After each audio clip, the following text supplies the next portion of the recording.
Welcome to STV news. ముందుగా headlines చూద్దాం.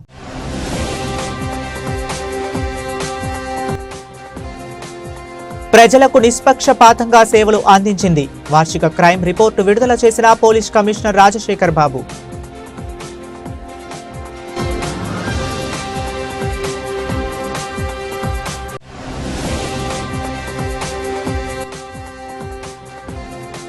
ఆటోనగర్లో పర్యటించిన విజయవాడ ఎంపీ కేశినేని శివానాథ్. మౌలిక వసతులు కల్పించేందుకు ప్రభుత్వం కృషి చేస్తుందన్న ఎంపీ.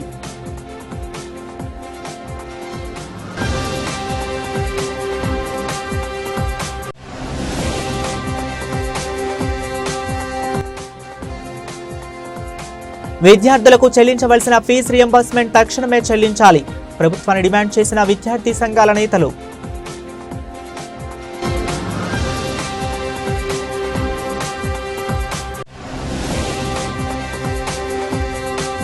హోంమంత్రి వంగలపూడి అనిత అధ్యక్షతన ఏపీ సచివాలయంలో సమీక్షా సమావేశం. కేంద్ర ప్రభుత్వం నుంచి రాష్ట్రానికి రావాల్సిన బకాయిలు, నిధుల గురించి చర్చ.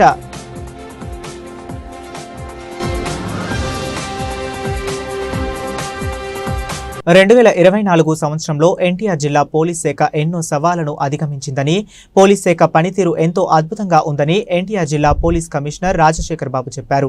గత ఏడాది పోల్చుకుంటే ఈ ఏడాది క్రైమ్ రేటు బాగా తగ్గిందని పేర్కొన్నారు. పోలీస్ కమాండ్ కంట్రోల్ ఏర్పాటు చేసిన విలేకరుల సమావేశంలో కమిషనర్ రాజశేఖర్ బాబు మాట్లాడుతూ, ప్రజలకు సేవ చేయడంలో పోలీస్ శాఖ నిష్పక్షపాతంగా సేవలు అందించిందని, అనేక సంస్కరణలు తీసుకువచ్చాము, ఇంకా చాలా గమ్యాలను చేరుకోవాలి ఉంటుందన్నారు. దసరా, భవానీ దీక్షలతో పాటు వరదల సమయంలో పోలీస్ శాఖ ఎంతో అద్భుతంగా పనిచేస్తుందని చెప్పారు.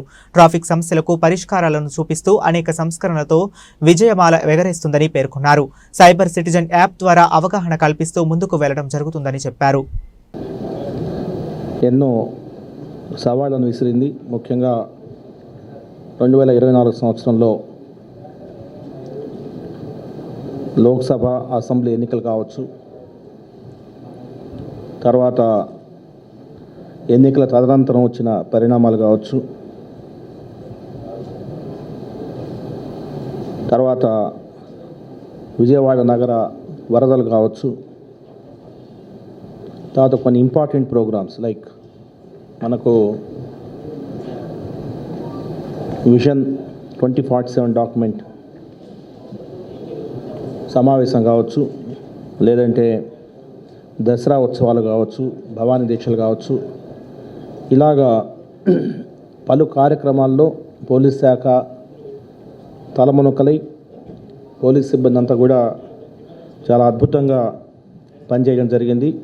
ముందుగా ఎన్టీఆర్ జిల్లా పోలీస్ సిబ్బందికి అందరికి కూడా నా ధన్యవాదాలు తెలియజేస్తూ, ఎందుకంటే పోలీస్ అనేది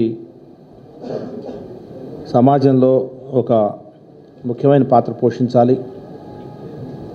ప్రజలకి సేవలు అందించట్లో నిష్పక్షపాతంగా, నిర్భయంగా సేవలు అందించాల్సిన అవసరం ఉంది. ఆ సందర్భంగా పోలీస్ శాఖ 2024 సంవత్సరం ఎన్నో విజయాలు సాధించడం, అదేవిధంగా డిపార్ట్మెంట్ పరంగా ఎంతో ఉన్నతికి చేరుకోవడం చాలా సంతోషం. నేను వచ్చి కూడా దాదాపు 5 నెలలు అయింది. 5 నెలల్లో చాలా సంస్కరణలు పోలీస్ శాఖలు తీసుకొచ్చాం.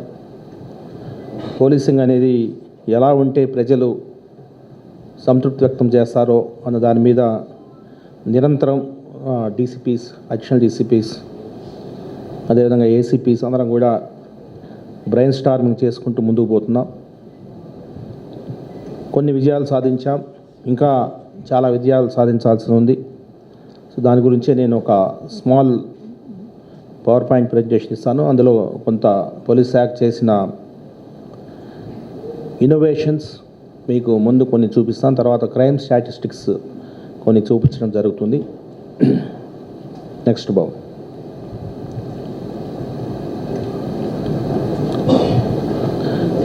ఏ సందర్భాల్లో ముఖ్యంగా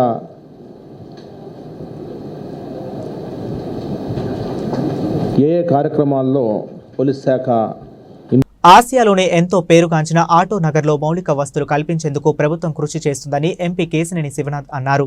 అమరావతి రాజధాని వేగంగా రూపుదిద్దుకుంటున్న క్రమంలో రవాణా రంగం మరింత పెరిగే అవకాశం ఉన్నందున ట్రాఫిక్ సమస్యలు తలెత్తకుండా చర్యలు తీసుకుంటున్నామన్నారు. విజయవాడ ఆటో నగర్లో MP Kesineni Sivanath, MLA Gadde Rammohan, collector Lakshmisha కలిసి పర్యటించారు. ఈ సందర్భంగా రోడ్లు పరిశీలించి ట్రాఫిక్ ఇబ్బందులు కలగకుండా ప్రత్యామ్నాయ మార్గాలపై చర్చించారు. అనంతరం ఎంపీ కేశినేని శివనాథ్ మాట్లాడుతూ మెట్రో, ఏలూరు రోడ్ ఫ్లైఓవర్ పనుల వల్ల ట్రాఫిక్ ఇబ్బందులు లేకుండా చూస్తామన్నారు. ఆటో నగర్లకి లాఠీలు ట్రాఫిక్ అంతరాయం లేకుండా వచ్చేందుకు ప్రత్యామ్నాయ మార్గాల కోసం మురళీనగర్ నుంచి బల్లెంబారి వీధి వరకు రోడ్లు పరిశీలించామన్నారు. గన్నవరం విమానాశ్రయంకి రామవరప్పాడు రోడ్ రింగ్ రోడ్ నుంచి మరో మార్గం, రామవరప్పాడు రింగ్ రోడ్ నుంచి కేసరపల్లి వరకు ఎంఎల్వి గ్రాండ్ మీదుగా గన్నవరం ఎయిర్పోర్ట్ కి ప్రత్యామ్నాయ మార్గం ఏర్పాటు చేయాలని సూచించామన్నారు. త్వరలోనే మంత్రి నారాయణ, సిఆర్డీఏ కమిషనర్ మరియు జిల్లా అధికారులతో సమావేశమై నిర్ణయాలు తీసుకుంటామన్నారు. మహానాడు రోడ్డు నుండి నిడమానూరు వరకు ఫ్లైఓవర్ గన్నవరం నుంచి వచ్చే మెట్రో పనులు పూర్తయితే విజయవాడకు ట్రాఫిక్ సమస్యలు ఉండవని చెప్పారు. ఈలోపు ప్రజలు ఇబ్బంది పడకుండా ప్రత్యామ్నాయ మార్గాలు సిద్ధం చేసి తాత్కాలిక శాశ్వత రోడ్లు ఏర్పాటు చేస్తామన్నారు. విజయవాడ నగరానికి ఎంతోమందికి ఉపాధి కల్పించే జవహర్ ఆటో నగర్ ఎన్నో సంవత్సరాలుగా ప్రపంచంలోనే ఒకానొక సమయంలో ఏషియాలో అతిపెద్ద ఆటోమొబైల్ ఇండస్ట్రీ ఉన్న ప్రాంతమైన విజయవాడ ఆటో నగర్కి మౌలిక వసతులు కల్పించే విధంగా మా ప్రభుత్వం తప్పకుండా ఇవాళ విజయవాడ ఆటో నగర్ మీద ఎంతోమంది సుమారుగా 1,00,000 మంది కార్మికులు జీవనోపాధి పొందుతున్నారు. రేపు రాబోయే కాలంలో అమరావతి క్యాపిటల్గా రాబోతుంది. అంతేకాకుండా బందర్ పోర్ట్ రాబోతుంది. ఇంకా మరీ అంతగా ఇవాళ ట్రాన్స్పోర్ట్ రంగం పెరగబోతుంది. రాబోయే 4 సంవత్సరాల్లో ఆటో నగర్లో దాదాపు 1,50,000 నుంచి 2,00,000 మంది కార్మికులు పనిచేసే వ్యవస్థ ఏర్పాటు చేయాలి. దానికి తదనుగుణంగానే ఏవంటే ఇన్ఫ్రాస్ట్రక్చర్ ఇవ్వాలి. అన్నిటికన్నా ముఖ్యంగా విజయవాడ ట్రాఫిక్ చాలా ముఖ్యమైన సమస్య.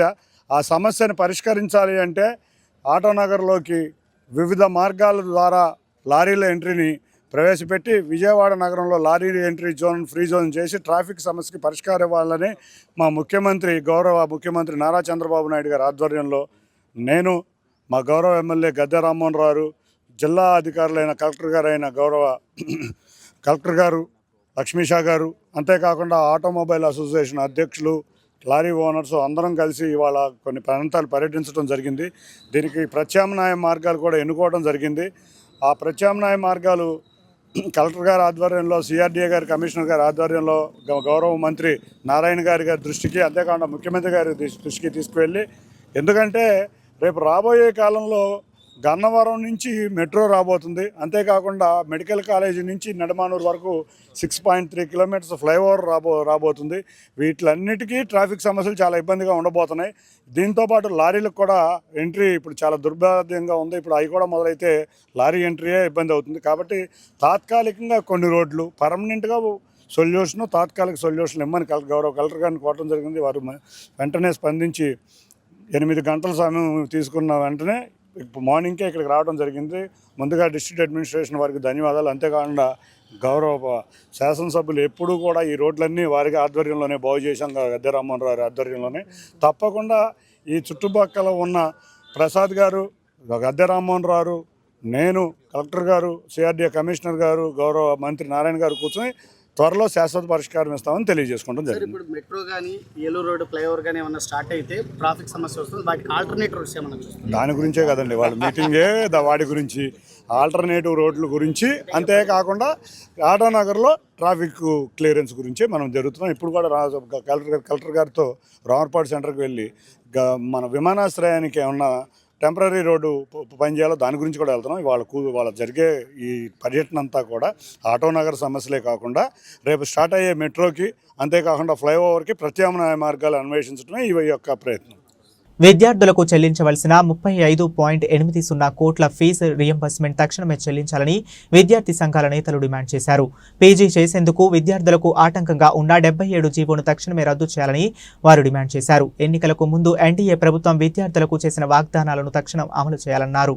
గాంధీనగర్ అలంకర్ సెంటర్ ధర్నా చౌక్ లో విద్యార్థులకు బకాయి ఉన్న ఫీజు రియంబర్స్మెంట్ ను తక్షణమే చెల్లించాలని విద్యా సంఘాల ఆధ్వర్యంలో విద్యార్థులు ధర్నా చౌక్ లో నిరసన కార్యక్రమం నిర్వహించారు. ఈ సందర్భంగా ఏఐఎస్ఎఫ్ జాతీయ కార్యదర్శి కేశవరెడ్డి మాట్లాడుతూ ఎన్డీఏ ప్రభుత్వం అధికారం లేనప్పుడు ఒక మాట, అధికారంలో ఉన్నప్పుడు మరొక మాట మాట్లాడడం మంచిది కాదన్నారు. నెల రోజుల వ్యవధిలో విద్యార్థుల సమస్యలు పరిష్కరించకపోతే విద్యార్థుల సంఘాల ఆధ్వర్యంలో పోరాటం ఉధృతం చేస్తామన్నారు. వైఎస్ఆర్ అనుబంధ సంస్థ అధ్యక్షుడు రవిచంద్రన్ మాట్లాడుతూ విద్యార్థులను మోసగించడం ఎన్డీఏ కూటమికి తగదన్నారు. ఎన్టీఆర్ జిల్లా అధ్యక్షుడు మహేష్ మాట్లాడుతూ విద్యార్థుల సహనాన్ని రాష్ట్ర ప్రభుత్వం పరీక్షించవద్దన్నారు. విద్యార్థులకు చెల్లించవలసిన బకాయిలను తక్షణమే చెల్లించాలని ఆయన డిమాండ్ చేశారు. ఇవాళ రాష్ట్ర వ్యాప్తంగా పెండింగ్లో ఉన్న ఫీజు రియంబర్స్మెంట్, స్కాలర్షిప్ బకాయిలు విడుదల చేయాలని కోరుతూ ఏఐఎస్ఎఫ్ వైఎస్ఆర్ఎస్ ఆధ్వర్యంలో ఈరోజు పెద్ద ఎత్తున కూడా ఈరోజు రిలే నిరాహారదీక్ష చేపట్టడం జరుగుతుంది. ప్రధానంగా కూటమి ప్రభుత్వం అధికారంలో రాకముందు 100 రోజుల్లోనే విద్యార్థి యొక్క సమస్యలు పరిష్కారం చేస్తాం, వారి బకాయిలన్నిటి కూడా అకౌంట్లో జమ చేస్తామని చెప్పేసినటువంటి ఈ కూటమి ప్రభుత్వం 6 మాసాలు గడుస్తున్న ఇంతవరకు ఒక చిల్లిగా కూడా అకౌంట్లో కూడా ఎక్కడ జమ చేసిన దాఖలాలు కనపడడం లేదు. ముఖ్యంగా డిగ్రీ పూర్తి చేసిన వాళ్ళు, బీటెక్ పూర్తి చేసిన విద్యార్థులు సర్టిఫికేట్లు తీసుకోవడానికి ఈరోజు కాలేజ్ మేనేజ్మెంట్స్ దగ్గరికి వెళ్తే వాళ్ళు లక్షలాది రూపాయలు ఫీజు చెల్లిస్తే కానీ సర్టిఫికేట్లు ఇవ్వమని చెప్పేసి ఈరోజు వారు ఒకవైపు చెప్తా ఉన్నారు. కూటమి ప్రభుత్వం మాత్రం మంచి ప్రభుత్వం, మంచి పరిపాలన అందిస్తాం, అందరికీ విద్యార్థులకు మంచి పరిపాలన అంటే ఒక్క రూపాయి కూడా ఫీజు రియంబర్స్మెంట్, స్కాలర్షిప్ విడుదల చేయకుండా ఏ విధంగా విద్యార్థులు మంచి ప్రభుత్వమో నారా లోకేష్ గారు చెప్పాలని చెప్పేసి కూడా విద్యార్థుల తరపున అడుగుతా ఉన్నాం. ఇది విద్యార్థులకు మంచి ప్రభుత్వం కాదు, విద్యార్థులను దగా చేసే ప్రభుత్వం, విద్యార్థులను నిలువులు ముంచే ప్రభుత్వం. ఇది విద్యార్థి వ్యతిరేక విధానాలను తయారు చేస్తుంది కానీ విద్యార్థులు ఉపయోగపడలేదు. అదే పద్ధతుల్లో ఎక్కడ తీసుకున్న లోకేష్ గారు యువగలం పాదయాత్ర చేసినప్పుడు సెల్ఫీ విత్ స్టూడెంట్స్ అన్నాడు, జీవో నెంబర్ 77 రద్దు చేస్తా అన్నాడు. మరి రాష్ట్రంలో 6 మాసాలు గడుస్తున్నా కూడా ఎక్కడా కూడా జీవో నెంబర్ 77 మీద చర్చ జరగడం లేదు. తమకు అనుకూలంగా ఉన్నటువంటి తమ నిరుద్యోగులకు, రాజకీయ నిరుద్యోగులుగా ఉన్నటువంటి తమ పార్టీ కార్యకర్తలకి నామినేటెడ్ పోస్టులు తర్వాత ఇతరితర ఉన్నటువంటి ప్రభుత్వ ఖజానా నుంచి నిధులు ఏవైతే వస్తాయో అటువంటి వాళ్ళ కార్యకర్తలు నింపుతున్నారు కానీ విద్యార్థులు రావాల్సిన బకాయిలను లేకపోతే జీవో నెంబర్ 77 రద్దు చేయడానికి ఈ ప్రభుత్వం ఆలోచన చేయడం లేదు. అందుకే ఈ దీక్ష నుంచి ఒకటే పిలుపునిస్తున్నాం, జనవరి 10వ తారీఖు లోపు ఈ ప్రభుత్వం కానీ ఫీజు రియంబర్స్మెంట్, స్కాలర్షిప్ పెండింగ్లో ఉన్నటువంటి 3,900 కోట్ల రూపాయలు రిలీజ్ కానీ చేయకపోతే సంక్రాంతి హాలిడేస్ తర్వాత ఈ ప్రభుత్వాన్ని గద్దెదించడానికి ప్రతి పాఠశాల నుంచి, ప్రతి కాలేజీ నుంచి, యూనివర్సిటీ నుంచి ఈ ప్రభుత్వానికి వ్యతిరేక ఉద్యమాన్ని శ్రీకారం చుడతాం. అవసరమైతే సీఎం క్యాంప్ కార్యాలయాలను ముట్టడిస్తాం. లోకేష్ గారు ఎక్కడ తిరిగితే అక్కడ అడ్డుకోవడానికి ఏఐఎస్ఎఫ్ అన్ని ప్రయత్నాలు కూడా, పద్ధతులు కూడా విద్యార్థుల్ని వాళ్ళందరినీ కూడా చేస్తుందని చెప్పేసి కూడా ఈ సందర్భంగా రాష్ట్ర ప్రభుత్వాన్ని హెచ్చరిస్తా ఉన్నాం. రవిచంద్ర, వైఎస్ఆర్ విద్యార్థి సంఘం రాష్ట్ర వర్కింగ్ ప్రెసిడెంట్. రాష్ట్రంలో పెండింగ్లో ఉన్న ఫీజు రియంబర్స్మెంట్, స్కాలర్షిప్ బకాయిల్ని 3,900 కోట్ల రూపాయలు తక్షణమే విడుదల చేయాలని డిమాండ్ చేస్తూ విద్యార్థి యువజన సంఘాల ఆధ్వర్యంలో ఈరోజు ఫీజు పోరు దీక్ష నిర్వహిస్తా ఉన్నాం. ఈ రాష్ట్రం కూటమి ప్రభుత్వం అధికారం చేపట్టిన సుమారు 7 నెలల కాలంలో ఫీజు బకాయిలను ఒక్క రూపాయి కూడా ఇవ్వలేదు. ఈ రాష్ట్ర విద్యాశాఖ మంత్రి నారా లోకేష్ గారు ఇప్పుడు ఇస్తాం, రేపిస్తాం, మాపిస్తామని కాలయాపన చేస్తూ ఉన్నారు. కేవలం ట్వీట్లు ఇస్తూ ట్విట్టర్కు శాఖ మంత్రిగా మారిపోయారు. విద్యాశాఖ మంత్రిగా ఆయన ఏమాత్రం పనిచేయడం లేదు, కేవలం సమీక్షలకు మాత్రమే పరిమితమయ్యారు. నిజంగా చిత్తశుద్ధి ఉంటే ఈ ప్రభుత్వానికి 3,900 కోట్ల రూపాయలు ఫీజు బకాయిల్ని తక్షణమే విడుదల చేయాలి. ఫీజు బకాయిలు ఇవ్వని కారణంగా విద్యార్థులు చదువులకు దూరం అవుతూ ఉన్నారు. కాలేజీ యాజమాన్యాలు ఫీజుల కోసం విద్యార్థులను ఒత్తిడి చేస్తున్న పరిస్థితి ఈ రాష్ట్రంలో నెలకొని ఉంది. కూటమి ప్రభుత్వం అధికారం చేపట్టిన 6 నెలల్లో నాడు నేడు లేదు, ఫీజులు లేవు, 17 విశ్వవిద్యాలయాల్లో ఖాళీ వీసీ పోస్టులను భర్తీ చేయలేదు, డిఎస్సి నోటిఫికేషన్ భర్తీ చేయలేదు, నిరుద్యోగ భృతి ఇవ్వడం లేదు. మొత్తం విద్యారంగాన్ని నీరుగార్చి ఈ రాష్ట్ర ప్రభుత్వం విద్యార్థుల జీవితాలతో చెలగాటమాడుతున్న ఈ పరిస్థితుల్లోనే ఫీజు బకాయిల్ని విడుదల చేయాలని డిమాండ్ చేస్తూ విద్యార్థి యువజన సంఘాలు ఈ దీక్ష నిర్వహిస్తూ ఉన్నాం.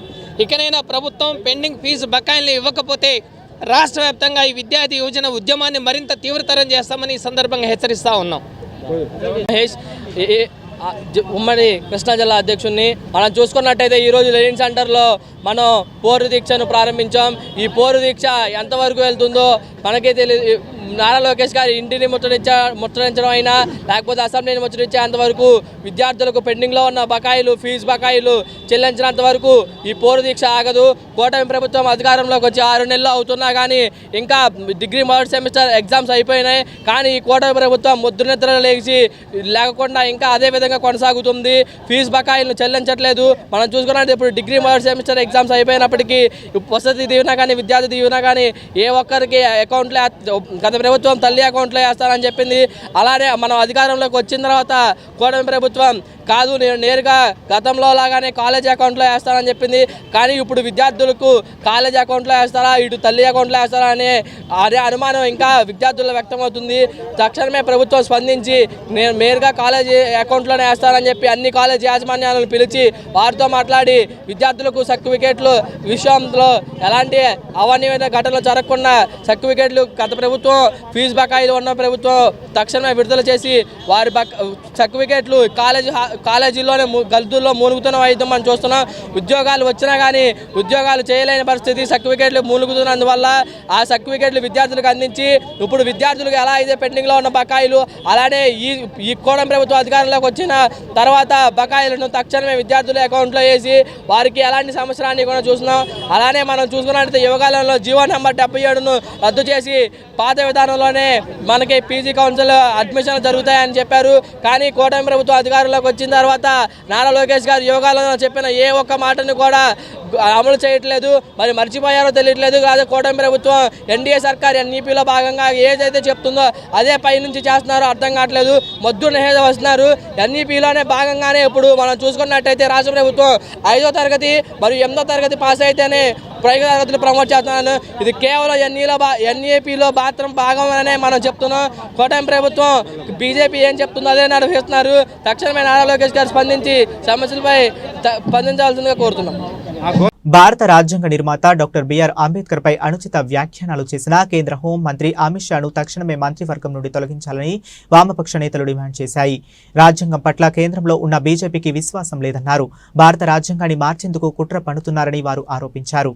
రాజ్యాంగ నిర్మాత డాక్టర్ బిఆర్ అంబేద్కర్ పై అనుచిత వ్యాఖ్యానాలు చేసిన కేంద్ర అమిత్ షాను వెంటనే తొలగించాలని నగరంలో అంబేద్కర్ స్మృతి వనం వద్ద డిమాండ్ చేస్తూ వామపక్ష పార్టీ నేతల ఆధ్వర్యంలో నిరసన కార్యక్రమం నిర్వహించారు. ఈ సందర్భంగా సిపిఎం కార్యదర్శి శ్రీనివాస్, సిపిఐ రాష్ట్ర కార్యదర్శి రామకృష్ణ మాట్లాడుతూ భారత రాజ్యాంగ నిర్మాత అంబేద్కర్ పై కేంద్ర హోం మంత్రి అమిత్ షా చేసిన వ్యాఖ్యలు ఖండించారు. బీజేపీ పథకం ప్రకారం సనాతన హిందుత్వ ధర్మం పేరుతో దేశాన్ని ఆందోళనకు గురి చేస్తుందన్నారు. రాజ్యాంగ నిర్మాత అంబేద్కర్ పై అమిత్ చేసిన వ్యాఖ్యలకు నిరసనగా రాష్ట్ర వ్యాప్తంగా వామపక్షాలు ధర్నాలు చేస్తున్నాయన్నారు. కులం మతం పేరుతో దేశాన్ని విడగొట్టేందుకు ఎన్డీఏ ప్రభుత్వం కుట్రలు చేస్తుందని ఆయన ఆరోపించారు. అంబేద్కర్ పై అమిత్ షా చేసిన వ్యాఖ్యలు తక్షణమే ఉపసంహరించుకోవాలని, మంత్రి పదవికి రాజీనామా చేయాలని డిమాండ్ చేస్తున్నారు. చంద్రబాబు, నితీష్ కుమార్ దయతో నడుస్తున్న కేంద్ర ప్రభుత్వం రాజ్యాంగాన్ని మార్చేందుకు కుట్ర చేస్తుందన్నారు. అంబేద్కర్ను అవమానపరుస్తూ భారతదేశ ప్రజలు తల వంచుకునేలా చేసినటువంటి హోంమంత్రి అమిత్ షా ఈరోజు ఆ పదవిలో కొనసాగే నైతిక అర్హత లేదు. తక్షణం రాజీనామా చేసి దేశ ప్రజలకు క్షమాపణ చెప్పాలని డిమాండ్ చేస్తూ వామపక్ష పార్టీల ఆధ్వర్యంలో దేశవ్యాప్తంగా ఈరోజు నిరసనలు వ్యక్తం అవుతూ ఉన్నాయి. పార్లమెంటులో రాజ్యాంగ దినోత్సవం జరుపుతూ ఆ రాజ్యాంగ నిర్మాత అయినటువంటి బిఆర్ అంబేద్కర్ పేరు ఉచ్చరించడం తప్పన్న తర్వాత భారతదేశ ప్రజలందరినీ కూడా 140 కోట్ల మంది ప్రజల్ని అవమానపరచడం ఇది. ఆ రాజ్యాంగం మీదే ప్రమాణం చేసి నేను ఆ విలువలను కాపాడుతానని చెప్పినటువంటి అమిత్ షా మంత్రి అయ్యి ప్రజల యొక్క తీర్పుతో అధికారానికి వచ్చి ఈరోజు దాన్ని అవమానించడం, ఆ రాజ్యాంగం యొక్క నిర్మాతగా ఉన్నటువంటి అంబేద్కర్ని ఉచ్చరించొద్దు, ఆ పేరు ఉచ్చరిస్తే ఏదో మహాపాపం అయినట్టు, ఆ పేరు ఉచ్చరించడానికి బదులుగా దేవుణ్ణి స్మరిస్తే 7 సార్లు స్వర్గానికి పోతారని చెప్పడం అంటే ఈ దేశ ప్రజలందరూ దాన్ని స్వర్గానికి పంపడానికి సిద్ధమైనట్టు కనిపిస్తుంది. ఎందుకంటే ఈ భూలోకం మీద వాళ్ళ లెక్కలో ఎవరు నివసించడానికి వీల్లేదు. వీళ్ళందరినీ స్వర్గానికి పంపాల్సిందే. ఎంతమంది తయారయ్యారో లేదు. ఇటువంటి వాళ్ళకి ఇక్కడ భూలోకంలో స్థానం లేదు. వాళ్ళకి అటువంటి వాళ్ళకి స్వర్గంలోనే స్థానం. అందుకని అమిత్ షా యొక్క ఈ కామెంట్స్ చాలా దారుణమైనవి, తీవ్రమైనవి, ఒక ఉగ్రవాద చర్యలను ప్రేరేపించేదిగా ఉన్నది. గాంధీని భౌతికంగా హత్య చేశారు. ఈరోజు అంబేద్కర్ ఆశయాలను హత్య చేస్తున్నారు. అంబేద్కర్ అంటే ఎందుకంత కడుపు మంట, ఎందుకంత వాళ్ళకి ఇరిటేషను అంటే వాళ్ళకి కుల వ్యవస్థని నిర్మూలన ఇష్టం లేదు. దీన్ని కాపాడుకోవాలి. సనాతన ధర్మం పేరుతోటి, హిందుత్వ పేరుతోటి కుల వ్యవస్థకి ఎక్కడ లేని గౌరవాన్ని ఆపాదించి ఈ కుల వ్యవస్థను కొనసాగించాలి అని చెప్పనేటువంటి పద్ధతిలో దేశం అంతా వాళ్ళు ప్రచారం చేస్తున్నారు. ఈ మధ్య విశ్వ హిందూ పరిషత్ వాళ్ళు చలో విజయవాడ పిలిపించారు. కులాన్ని ఇంట్లో పెట్టుకోవాలట, మతాన్ని బయటికి తేవాలట. అంటే కులాన్ని ఇంట్లో పెట్టుకోవాలంటే అర్థం ఏమిటి? మీరు రిజర్వేషన్లు అడగొద్దు, దళితుల మీద అత్యాచారాలను ప్రశ్నించొద్దు, డిస్క్రిమినేషన్ కుల వివక్షతని అడగొద్దు, అంటరాంతరాన్ని ప్రశ్నించొద్దు, గుళ్ళోగరం పొమ్మని అడగొద్దు. మీ ఎవరిళ్లలో ఉండి బయటకు వచ్చి హిందుత్వం యొక్క బీజేపీ ఆర్ఎస్ఎస్లకు ఆధిపత్యంలో ఉండండి అని చెప్పడం అంటే దేశాన్ని అణగదొక్కటానికి, ముఖ్యంగా అణగారిన కులాలని అణగదొక్కటానికి తప్ప ఇంకోటి కాదు. అందుకని ఇక్కడ విశ్వ హిందూ పరిషత్ చేసే కార్యక్రమం, అమిత్ షా చేసిన వ్యాఖ్యానం రెండు ఒకటే. ఒక ఎజెండా, ఆ హిందుత్వ ఎజెండా, ఆధిపత్య ఎజెండా, రాజకీయాలను హైజాక్ చేసే ఎజెండా, మన ప్రజాస్వామ్యాన్ని చంపేసేటువంటి, హత్య చేసేటువంటి ఎజెండా, రాజ్యాంగాన్ని నాశనం చేసేటువంటి ఎజెండా. ఈ ఎజెండాని దేశ ప్రజలు అంగీకరించరు. మిత్రులందరికీ నమస్కారాలు. ఇవాళ భారతదేశ వ్యాప్తంగా వామపక్ష పార్టీల ఆధ్వర్యంలో ఇవాళ హోమ్ మినిస్టర్ అమిత్ షా రాజీనామాను డిమాండ్ చేస్తూ ఈరోజు నిరసన ప్రదర్శనలను కూడా చేపట్టాం. సాక్షాత్తు పార్లమెంట్లో దేశ హోంమంత్రి అమిత్ షా గారు భారత రాజ్యాంగ నిర్మాత డాక్టర్ బిఆర్ అంబేద్కర్ను అవమానిస్తూ మాట్లాడితే ఈ దేశ ప్రధాని నరేంద్ర మోడీ గారు నిస్సిగ్గుగా ఆయన్ను బలపరుస్తూ ఉన్నారు. సిగ్గు ఎగ్గు లేకుండా ఇవాళ భారతీయ జనతా పార్టీ అంబేద్కర్ను అవమానించడమే కాదు, స్వాతంత్ర సమర యోధులందరూ కూడా అవమానిస్తూ ఉన్నారు. మహాత్మా గాంధీ గారంటే గౌరవం లేదు. ప్రథమ ప్రధాని జవహర్లాల్ నెహ్రూ గారిని రోజు కూడా కించపరుస్తూ ఉన్నారు. అన్నిటికంటే ముఖ్యంగా అంబేద్కర్ రచించిన రాజ్యాంగం పైన కూడా ఈ శక్తులకు విశ్వాసం లేదు. కాబట్టి వాళ్ళ మొన్న ఎన్నికలప్పుడు కూడా చాలా స్పష్టంగా చెప్పారు, మాకు 400 పార్లమెంటు స్థానాలు గెలిపించండి, ఈ రాజ్యాంగాన్ని మార్చడానికి కూడా ప్రయత్నం చేస్తామన్నారు. ప్రజలు ఇవాళ 240 సీట్లకే పరిమితం చేసినందువల్ల చంద్రబాబు నాయుడు, నితీష్ కుమార్ పైన ఆధారపడి ఉన్న ఈ ప్రభుత్వం వారి ఒరిజినల్గా ఏదైతే వాళ్ళ మనసుల్లో ఉందో దాన్ని ఈ రకంగా బయటపెట్టుకున్నారు. అంబేద్కర్ను అవమానించిన వీరు తప్పకుండా జాతికి క్షమాపణ చెప్పాలి, లేదా ప్రధానమంత్రి నరేంద్ర మోడీ గారు తక్షణమే క్యాబినెట్ నుండి ఆయనకు ఉద్వాసన పలకాలని చెప్పి కూడా ఇవాళ వామపక్షాలుగా మేమందరం డిమాండ్ చేస్తూ ఉన్నాం. మరి ఇంత పెద్ద ఎత్తున జరుగుతూ ఉంటే మరి మన రాష్ట్రంలో ఉన్న ముఖ్యమంత్రి చంద్రబాబు నాయుడు గారు స్పందించారు, ఉప ముఖ్యమంత్రి పవన్ కళ్యాణ్ గారు ఏమీ మాట్లాడరు. ఒక ఎంపీడీఓకి ఏమో అయ్యిందంటేనే విమానం వేసుకొని పోతూ ఉన్నాడు తప్ప దేశమంతా చర్చ జరుగుతున్న ఈ అంశంపై ఆయన మాట్లాడు. మరి ప్రతిపక్ష నాయకుడు జగన్మోహన్ రెడ్డికి ఏమైనా నోరు పడిపోయిందేమో. రాష్ట్రంలో ప్రతి ఎకరాకు నీళ్లు ఇచ్చి రాష్ట్రాన్ని 100% కరువు రహిత రాష్ట్రంగా మార్చేందుకు ముఖ్యమంత్రి చంద్రబాబు భారీ ప్రణాళికలు అమలు చేయబోతున్నారన్నారు. ఒకవైపు పోలవరం పూర్తి చేయడం ద్వారా 8 ఉమ్మడి జిల్లాలకు మేలు జరుగుతుంది. పోలవరం ఉత్తరాంధ్రలో 3 ఉమ్మడి జిల్లాలతో పాటు ఉభయ గోదావరి జిల్లాలు కృష్ణా, గుంటూరు, ప్రకాశం జిల్లాలకు పోలవరంతో లబ్ధి చేకూరుతుంది. అయితే గోదావరి నదిలో వరదల సమయంలో సరాసరి ఏటా 2 నుండి 3000 టీఎంసీల నీరు వృధాగా సముద్రంలో కలుస్తుంది. ఈ నీటి నుండి 280 టీఎంసీలను వరద సమయంలో తీసుకోవడం ద్వారా కృష్ణా డెల్టాకు, రాయలసీమలోని 4 ఉమ్మడి జిల్లాలకు సహా ప్రకాశం, నెల్లూరు జిల్లాలకు లబ్ధి చేకూర్చేందుకు సీఎం చంద్రబాబు కార్యాచరణ అమలు చేయబోతున్నారు. రాష్ట్రాన్ని కరువు రహితంగా మార్చేందుకు గోదావరి నీటిని బనకచెర్లకు తరలించడమే మార్గం అని ముఖ్యమంత్రి చంద్రబాబు భావిస్తున్నారు. ఇందులో భాగంగానే గోదావరి వరద జలాలను తరలించడం ద్వారా రాష్ట్రానికి జలహారం కింద అన్ని ప్రాంతాల నీటి అవసరాలు తీర్చనున్నారు. అటు పోలవరం, ఇటు ఈ కొత్త ప్రాజెక్టు ద్వారా రాష్ట్రంలో ప్రతి ఎకరానికి నీళ్లిచ్చే అవకాశం ఏర్పడుతుంది. ప్రభుత్వం ఏర్పడ్డాక 6 నెలలుగా దీనిపై విస్తృత కసరత్తు చేస్తున్న ప్రభుత్వం ప్రాజెక్టు కార్యరూపం ఇచ్చే విషయంలో కీలక అడుగులు వేస్తుంది. ఉండవెల్లిలోని తన నివాసంలో ముఖ్యమంత్రి చంద్రబాబు ఈ ప్రాజెక్టుపై ఈరోజు ఇరిగేషన్ శాఖ అధికారులతో సమీక్ష నిర్వహించారు. ఈ ప్రాజెక్టుకు సంబంధించి అన్ని పనులు వేగంగా జరగాలని సీఎం చంద్రబాబు అధికారులను ఆదేశించారు. ఈ సమీక్షలో ఇరిగేషన్ శాఖ ప్రత్యేక ప్రార్థనా కార్యదర్శి సాయి ప్రసాద్, ఆర్థిక శాఖ ముఖ్య కార్యదర్శి పీయూష్ కుమార్లతో పాటు ఇతర ఇరిగేషన్ శాఖ అధికారులు, సీఎంఓ అధికారులు పాల్గొన్నారు. హోంమంత్రి వంగలపూడి అనిత అధ్యక్షతన ఏపీ సచివాలయంలో సమీక్ష సమావేశం జరిగింది. విజయవాడ ఎంపీ కేశినేని శివనాథ్తో కలిసి హోంమంత్రి సమీక్ష నిర్వహించారు. కేంద్ర ప్రభుత్వం నుంచి ఆంధ్రప్రదేశ్ రాష్ట్రానికి రావాల్సిన బకాయిలు, నిధుల గురించి ఈ సమావేశంలో చర్చించారు. పోలీస్, అగ్నిమాపక సేవలు, జైళ్లు, విపత్తు నిర్వహణ, జిల్లా సైనిక సంక్షేమానికి సంబంధించిన కేంద్ర పథకాల నిధులు రాబట్టడంపై మాట్లాడారు. టెక్నాలజీ పెరుగుతూ నేర స్వరూపం మార్చుకుంటున్న నేపథ్యంలో పోలీసులకు తగిన శిక్షణ కేంద్రాల ఏర్పాటుపై సమాలోచన చేస్తున్నట్లు తెలిపారు. కేంద్ర హోంశాఖకు చెందిన పార్లమెంటరీ కమిటీలో సభ్యుడిగా ఎంపీ కేశినేని సింగరేణి శివనాథ్ ఉన్నారు. పోలీస్, ఫైర్ సర్వీస్, జైళ్లు, రిజిస్టర్ మేనేజ్మెంట్, జిల్లా సైనిక వెల్ఫేర్ కి రావాల్సిన పెండింగ్ నిధులపై చర్చించారు. ఈ సమీక్షకు హోంశాఖ మంత్రి ప్రత్యేక కార్యదర్శి IG Vijay Kumar, Eagle chief Ake Ravikrishna మరియు ఎస్పీ ఎస్ఐబి గీతాదేవి, జైళ్ల శాఖ additional SP Raghu, DG fire Madireddy Prathap, విపత్తు నిర్వహణ సంస్థ ఎండి కూర్మనాథ్, రాష్ట్ర Sainik welfare board director brigadier Reddy తదితరులు హాజరయ్యారు.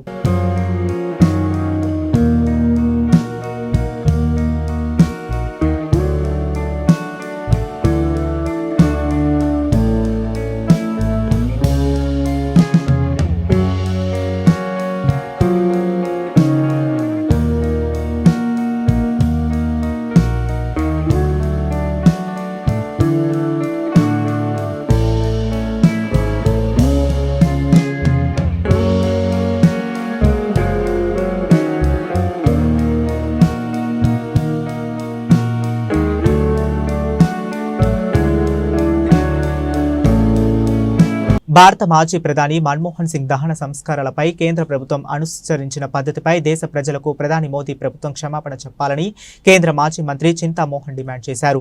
దేశ ఆర్థిక వ్యవస్థను గాడిలో పెట్టి ప్రపంచ దేశాల్లో భారతదేశాన్ని నిలబెట్టిన మన్మోహన్ సింగ్ అంత్యక్రియల విషయంలో బీజేపీ ఘోరమైన తప్పు చేసిందన్నారు. రాహుల్ గాంధీ బీజేపీపై చేసిన విమర్శలో ఎలాంటి తప్పు లేదన్నారు. అమిత్ షా, ప్రధానమంత్రి మోదీ ఇద్దరు కూడా ఈ విషయంలో భారతదేశ ప్రజలకు క్షమాపణ చెప్పాలన్నారు. నేను చెప్పాను మన్మోహన్ సింగ్ అని చేస్తాము అని. ఆయన అమెరికన్ ఏజెంట్, అది సీతారాము యేచూరి, తర్వాత ప్రకాష్ కరాతులు చెప్తా. ఆయనైతే వద్దు ఇంకెవరు ఏదైనా చేద్దామని అంటే నేను చెప్పాను, నువ్వు ప్రధానమంత్రి కాలేవు, నేను కాలేను, కమ్యూనిస్ట్ కాలేరు. మరి ఇప్పటిదాకా పంజాబ్లో ప్రధానమంత్రి ఎవరు కాలేదు, సిక్కు అవును కాలేదు. అక్కడ జైల్ సింగ్ అయ్యాడు కానీ రాష్ట్రపతి ప్రధానమంత్రి కాలేదు. నువ్వు కానప్పుడు ఒక సిక్కు నువ్వు ఎందుకు ప్రధానమంత్రిని చేయకూడదు అని నేను సుర్జిత్ గారికి చెప్తే, నీ దృష్టిలో ఆ మన్మోహన్ సింగ్ అవాడు అతను ఎవడో నాకు తెలియదే అన్నాడు. నాకు బాగా తెలుసు అన్నాను. సరే పిలుస్తావా, వాడు మాట్లాడిస్తామంటే నేను మన్మోహన్ సింగ్కి కామ్రేడ్ హరికిషన్ సింగ్ సుర్జిత్ బెడ్రూమ్లో నుంచి ఫోన్ చేసి, నువ్వు రావయ్యా, సుర్జిత్ గారిని గలవయ్యా, ప్రధానమంత్రి కావయ్యా అని అంటే, సోనియా గాంధీకి తెలిస్తే ఆమె నన్ను చంపేస్తుంది అన్నాడు. ఇట్టే అన్నాడు ఇంగ్లీష్లో.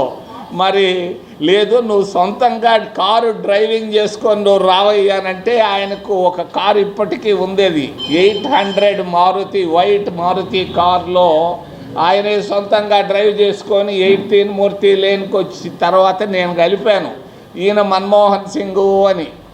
చూశాడు ఆయన. వాళ్ళిద్దరూ ఒక 2-3 నిమిషాలు 1-to-1 మాట్లాడుకున్న తర్వాత నేను చెప్పాను, ఈయన్ని ప్రధానమంత్రిని చేస్తే మనకు మంచిది అని చెప్పాను. మరి ఆయన జ్యోతిబాస్తో మాట్లాడి ఇద్దరు కలిసి డాక్టర్ మన్మోహన్ సింగ్ గారికి సపోర్ట్ ఇచ్చేదానికి లెఫ్ట్ పార్టీలు సోనియా గాంధీకి చెప్పడం జరిగింది. తద్వారా మన్మోహన్ సింగ్ గారు ప్రధానమంత్రి కావడం. ప్రధానమంత్రి అయిన తర్వాత మన్మోహన్ సింగ్ చాలా మంచి పనులు చేశాడు. మొట్టమొదటిది ఉపాధి హామీ పథకం, కమ్యూనిస్టుల ఆలోచన ఉపాధి హామీ పథకం. మరి వెంటనే ఆయన తీసుకొని వచ్చాడు ప్రతి గ్రామానికి, ప్రతి పేదవాడికి ఉపాధి పథకాన్ని. రెండవది మిడ్ డే మీల్ ప్రోగ్రామ్. మరి మిడ్ డే మీల్ ప్రోగ్రామ్ అనేది ఎక్కడెక్కడో చెదురుమదురుగా ఉండేది. మిడ్ డే మీల్ ప్రోగ్రామ్ తీసుకొని వచ్చింది కూడా డాక్టర్ మన్మోహన్ సింగ్ ప్రధానమంత్రిగా కాంగ్రెస్ పార్టీ. మూడోది చెప్పుకోదగ్గది 27% ఓబీసీలకు రిజర్వేషన్. ప్రపంచానికి భారత యోగా జీవన విధానాన్ని పరంగా ఇచ్చిందని, భారతీయ యోగా జీవన విధానం ద్వారా విలువలతో కూడిన ఆరోగ్యవంతమైన జీవనం గడపవచ్చు అని సామవేద షణ్ముఖ శర్మ తన ప్రవచనాలలో వెల్లడించారు. విలువలతో కూడిన విద్యా వ్యవస్థ భారత స్వతంత్ర అనంతరం ఏర్పడలేదని అభిప్రాయాన్ని వ్యక్తం చేశారు. నేటి తరం విద్యార్థులు విలువలతో కూడిన విద్యను అభ్యసించవలసిన అవసరం ఉందన్నారు. సోమవారం విద్య విలువలు అన్న అంశంపై కేబీఎన్ కళాశాల తెలుగు శాఖ ఐక్యూఎస్సి విభాగం ఆధ్వర్యంలో కళాశాల కళావేదికలో బ్రహ్మశ్రీ సామవేద షణ్ముఖ శర్మ ప్రవచన కార్యక్రమం జరిగింది. భారత ప్రపంచానికి యూనివర్సల్ నాలెడ్జ్ ఇచ్చిన గొప్ప దేశం అని, భారతదేశ సంస్కృతి సాంప్రదాయాల గొప్పతనాన్ని ప్రపంచానికి స్వామి వివేకానంద చాటి చెప్పారని, ప్రతి వ్యక్తి జీవితం 10 మందికి ఉపయోగపడే విధంగా ఉండాలని, ఆధ్యాత్మిక సాధన ద్వారా విలువలతో కూడిన జీవనం పొందవచ్చని ప్రవచించారు. నేటి యువత భారతదేశ సంస్కృతిని తెలుసుకోవాల్సిన అవసరం ఉందని, డబ్బు సంపాదించే టెక్నిక్స్ నేర్పించే విద్య కంటే విలువలతో కూడిన విద్య మానవ జీవితానికి ఉపయోగపడుతుందని, మన మహర్షుల విజ్ఞాన విజ్ఞానవేత్తలని, ఆనాడే ఎన్నో సైంటిఫిక్ విషయాలను వెలుగులోకి తీసుకువచ్చారని, భగవద్గీత ఆధ్యాత్మిక గ్రంథం కాదని, కార్మిక విలువలు బోధించే గ్రంథం అని ప్రవచించారు. ప్రారంభమైనది మన బ్రతుకు ప్రారంభమైనది కుటుంబం నుంచి. అందుకే కుటుంబాన్ని ఎప్పుడూ మరువరాదు. ఎందుకంటే చెట్టు నేలలోంచి మొదలవుతుంది, ఆకాశం దాకా ఎదిగిన నేలని విడిచిపెట్టదు. అలాగే మనం కూడా ఎంత అభివృద్ధి సాధించినా మన మూలాలైన కుటుంబాన్ని, సంస్కృతిని మరువరాదు. ఇది చాలా ప్రధానమైన అంశం. అందుకని ఎదిగిపోయేనని చెట్టు అనుకుని ఆకాశం దాకా వచ్చి ఒక్కసారి నేల నుంచి వేళ్లు తెంచుకుందనుకోండి, ఏమవుతుందో చెట్టు? మరి బ్రతకదు. అందుకే మనము మన కుటుంబ విలువలు ముందు తెలుసుకోవాలి. తర్వాత మన దేశం, దీని యొక్క విలువలు కూడా గ్రహించాలి. పైగా అనేక దేశాలు ప్రపంచంలో ఉన్నాయి, ఏ దేశం గొప్పతనం దానిదే. స్వామి వివేకానంద ఒక మాట చెప్తారు.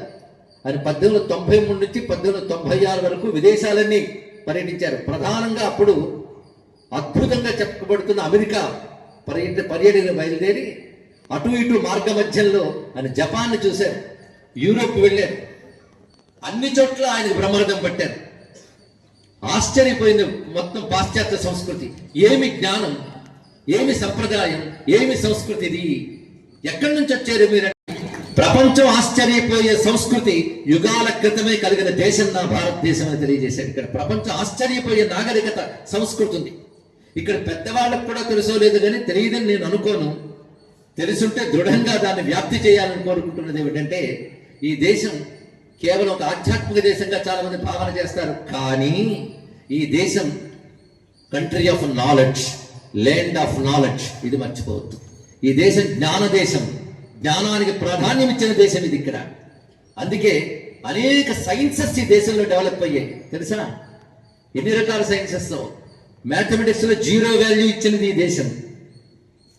అడ్వాన్స్డ్ మెడిసిన్ అయిన ఆయుర్వేదాన్ని ఇచ్చింది ఈ దేశం. ఇప్పుడు ప్రపంచం తెలుసుకుంటోంది ఆయుర్వేదం యొక్క విలువ.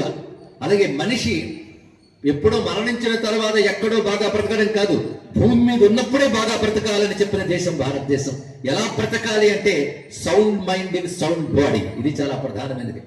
దృఢమైనటువంటి బుద్ధి, దృఢమైన చిత్తం, దృఢమైన శరీరం ఉండాలి. అంటే ఆరోగ్యకరమైన శరీరం, ఆరోగ్యకరమైన ఆలోచన, ఈ రెండింటితో మనిషి బ్రతకాలి. అంటే ఎలా బ్రతకాలో ఒక ప్రణాళిక వేసింది దేశం. బులెటిన్ ముగించే ముందు మరొకసారి హెడ్లైన్స్ చూద్దాం.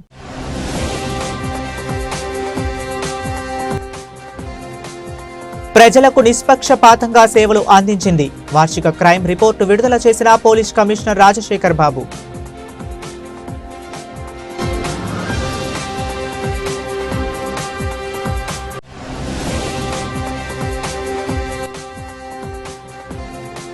ఆటోనగర్లో పర్యటించిన విజయవాడ ఎంపీ కేశినేని శివానాథ్. మౌలిక వసతులు కల్పించేందుకు ప్రభుత్వం కృషి చేస్తుందన్న ఎంపీ.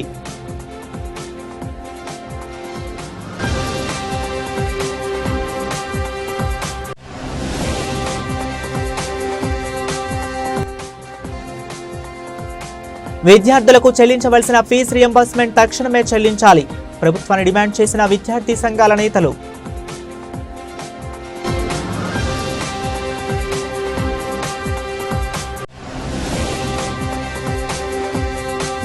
హోంమంత్రి వంగలపూడి అనిత అధ్యక్షతన ఏపీ సచివాలయంలో సమీక్షా సమావేశం. కేంద్ర ప్రభుత్వం నుంచి రాష్ట్రానికి రావాల్సిన బకాయిలు, నిధుల గురించి చర్చ.